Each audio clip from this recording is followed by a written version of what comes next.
What's up, guys? Thomas Malchow here from Trainfuly.com.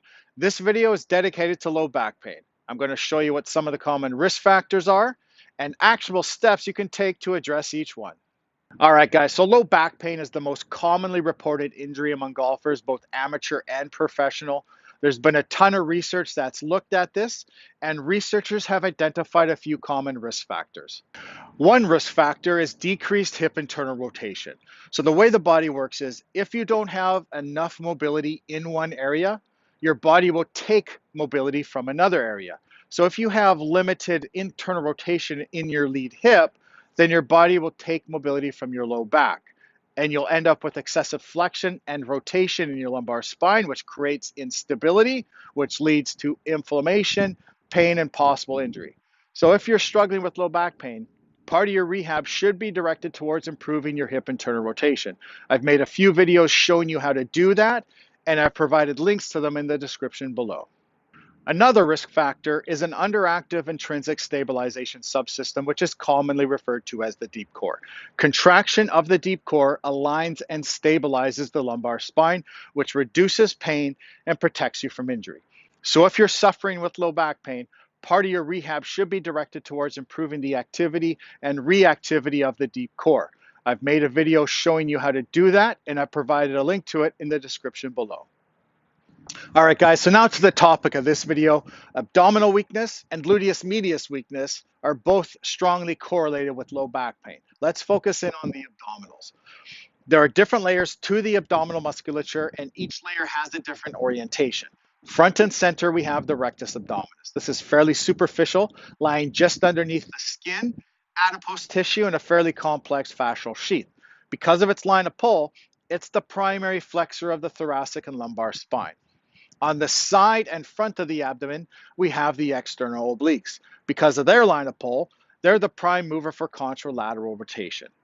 Located under the external obliques and running in the opposite direction, we have the internal obliques. Because of their line of pull, they're the prime mover for ipsilateral rotation. Located under the obliques, we have the transverse abdominis. This is the deepest of the abdominal muscles. It's not actively involved in movement, but wraps around the spine for stability and protection. All right, guys, now, although abdominal weakness is strongly correlated with low back pain, if we dive deeper into the research, we find that what's even more strongly correlated with low back pain is having imbalances in the abdominal muscles, with the obliques and transverse abdominis being relatively weak in comparison. So if we take all of that into consideration and then factor in gluteus medius weakness, then we need an exercise that targets the obliques, the transverse abdominis, and the gluteus medius. This exercise does that. All right, guys, so this is the side plank. We begin by assuming a sideline position on one elbow. Now, the setup here is actually really important. I want my elbow in line with my knees. My knees are bent to 90 degrees, and you can see that I have a little bit of flexion here in my hips. How I'm going to raise my body off the floor is by extending my hips. So all I do is I extend my hips so that now I have my elbow, my shoulder, my hips and knees all in alignment, and I make sure my chin's tucked in. I have my spine in neutral alignment. I'm squeezing my glutes together, and I hold this position for 30 seconds on each side. All right, so after working on the side plank for a couple of weeks, you can progress to this exercise. The setup is exactly the same. So again, elbow in line with my knees, my hips are a little bit back.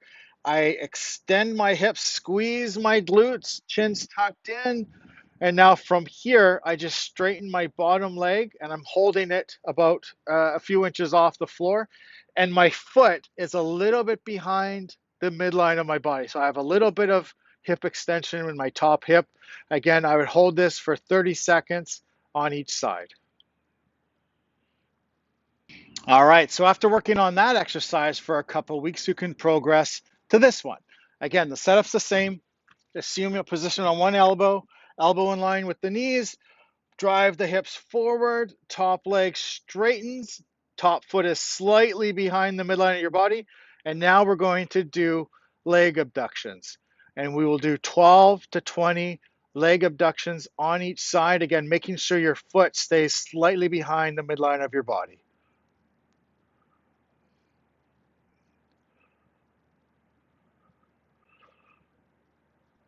All right, guys, so if you're suffering with low back pain, I know that making a recovery can seem quite daunting. There's so much information out there, it's hard to know even where to begin. But if we take a look at the science, things become quite clear. Decreased hip internal rotation, an underactive deep core, gluteus medius weakness, and imbalances in the abdominal muscles are all strongly correlated with low back pain. So that's 4 things to work on. The science even tells us which flexibility and strengthening techniques to use, so there's absolutely no guesswork. In the description below, I've provided links to videos that will show you how to improve your hip internal rotation and improve the activity of the deep core. If you need help with this, feel free to reach out to me. And of course, we'll be talking about this a lot more in the future. If you're looking for a golf fitness program that is scientifically proven to improve your performance by increasing your capacity while enhancing your golf specific athleticism, you can find it over at trainfuly.com. The Trainfuly program was developed over 20 years with Olympic and professional athletes. If you found this video helpful, please leave a comment down below. Don't forget to hit the like button. And as always, I hope you enjoyed this video. Thank you for watching.